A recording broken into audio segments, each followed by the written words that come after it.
Southern Turkey's economic integration with Iraq and Syria was one of Ankara's major successes of the past decade. Although the area's overall volume of trade was minor compared to Turkey's as a whole, it was an important factor in the economic development of a long impoverished part of the country.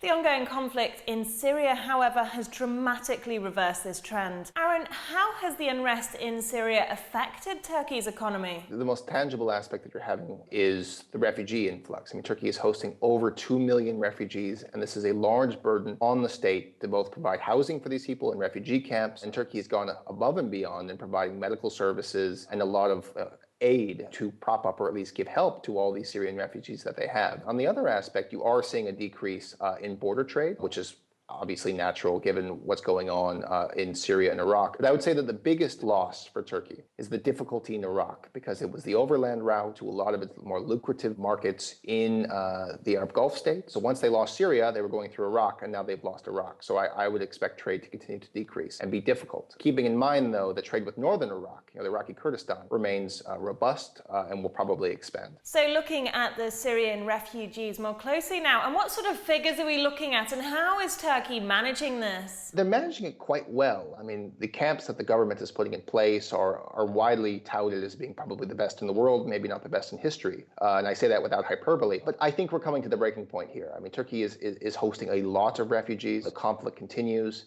The conflict is going to be pushing into areas that will force more people to come. And this is obviously raising a lot of alarm bells. Something that doesn't get talked about a lot is that not every refugee that comes is staying in these camps. A lot are staying in urban areas. So there is some frustration being expressed with the amount of people begging on the street for money and the way in which certain neighborhoods are changing, both in terms of rent rising for flats with the increase in Syrian refugees and sort of just the social dynamic. A lot more Arabic speakers, a lot of people who aren't quote unquote Turks. Of course, Turkey is actually seen as the entry point for jihadi fighters into Syria. How is this impacting the country's reputation internationally? This has been the biggest damage that Turkey has faced internationally. It was this failed border policy that was put in place that looked the other way, or at least actively facilitated the crossing of fighters into Syria up until, I would say, January 2014. There has been a change. Turkey is taking border security far more seriously than it did in the early years of the conflict. But, I mean, figures are figures. I mean, when you look at the amount of foreign fighters that are in Syria, I think 20,000 by latest estimates, the majority of which came through Turkey. This is a very hard thing for the Turkish government to deal with.